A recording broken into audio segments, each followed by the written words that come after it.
یو سړي کې چې قرآن یې ویلې ښه قرآن یې ویللی سو بس یو جي کې کېناسته هلکانو ته یې ویلې راځئ مانه درس وایي که قاریانو ورته اجازه هم نه وکړې خو ده کې اهلیت موجود و بلکل طالبانو دا جایز د جواز لري اصل دارومدار په چا باندې ده په اهلیت باندې د طالبانو نن خو هغه مړه سوله ابۍ مړه سوله طالبانو نن انسانانو کې داسې حالت راغی ټول سند پسې ګرځي منډې را منډې وي سند راته پیدا کو سند راته اهلیت طالبانو انسانانو کې ډېر کم ده پنډیانو هم طالبانو پګړۍ وتړلې پنډیان څه دي خبر به یې که نه پنډیان څه بارونه چې وړي سند ته چې چېرته وظیفه پیدا کړي طالبانو دا د علم بدنامي ده علم طالبانو علم زده کوه که ټول عمر څوک سند درنه پوښتنه وکړي طالبان ما نه تر اوسه ګوره څومره ډېر عمارت ده ما نه تر اوسه چا یې سند پوښتنه نه ده کړې طالبانو بیخي یې کړې سند لري که نه لري نو طالبانو ورونو ځان کې کمال پیدا کوي بیا سند او چې کمال نه لري سند دغسې در سره نو څه فایده به بیا درته وکړي نو کوشش وکړئ جامعې ته مصدر د خدمت دا مه مقصدوئ چې ما خلک وپېژني دا ووایئ چې الله ما مصدر د خدمت جامعې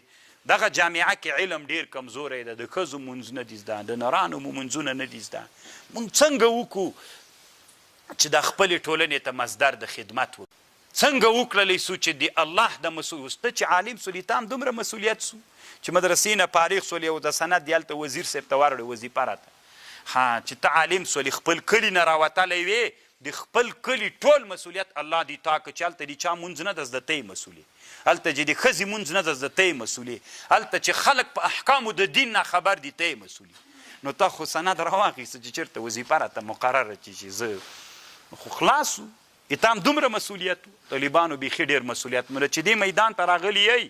نو تاسې په دې تنها نه خلاصېږئ چې والله مونږ ډېر زیات مسؤلیت مره طالبانو الله دې مونږ په حال رحم وکړي او یوه خبره اخرینۍ امام سیوطي رحمه الله لیکلې ده هغه دا ده چې که یو استاذ او هغه مصدر د خدمت ګرځېدلي وړتیا او قوت پکې و خو دا عالم ته مشر علماو قراو اجازه نه ورکوله چې ته څوک وکړه درس هغه اجازتنامه یې نه ورکوله نو اجازتنامه یې نه ورکوله او ده ته ویلي چې پیسې که راکوې بیا درکوو که نه یې نه درکوو اجازتنامه نو طالبانو شرعا جایز نه ده چې دی پیسې واخلي پې باندې ځکه دا رشوت ده که اهلیت پکې اجازتنامه ورکه که اهلیت نه یې مه یې ورکوه او بل دا د طالبانو ورونو دی دا حق لري دا طالب و دا عالم چې هغه شیخ باندې عریضه وکړي چې ما ته څوک نه راکوي سند نه راکوي په زور یې نسي ترې اخیستلی خو دا هلته طالبانو چې شخصي هغه یو حکومتي قوانینو کې خو بیا صحیح ده که نه اوس حکومت د همدې دپاره نن عصر کې جوړ ده یو سړي کې اهلیت سته د فارغ د امتحان در کوم په ټول هغه شي کې چې ته مانه پوښتنه کې امتحان در کوم چې امتحان هم ورکې کامیاب هم سي بیا هم اجازتنامه نه ورکوي نو بیا خو طالبانو حکومتي قوانینو کې حق پې لري که نه چې محکمې ته لاړ سي ځکه نن عصر کې وضعي قوانین د حکومت همداسې جوړ سوي دي بس د طالبانو ځکه آداب د تلاوت د قرآن دی هغه بیا لږ اوږده موضوع ده که شروع پې باندې وکړو بیا ډېر وخت نیسي بیا سبا انشاءالله جوړ کړی وایي نه فتحه له دواله پوه جوړه سړي یې بیخي فتحه ونه دا دې وروسته خو خیر دا خو هم یو علمي هغه ده چې دوی بیا طالبانو خلیل ابن احمد راغی استاد سیبوی خلیل ابن احمد راغی طالبانو ده بیا بل نوښت پکې وکړ د طالبانو بعضې شیان نور را جوړ کړل خلیل ابن احمد یو له نوښتونو نه یې دا و چې فتحه طالبانو داسې کش کړه زمه یې تاو کړه کسره یې هم لاندې کش کړه مخکې خو اوله زمانه کې څوک ول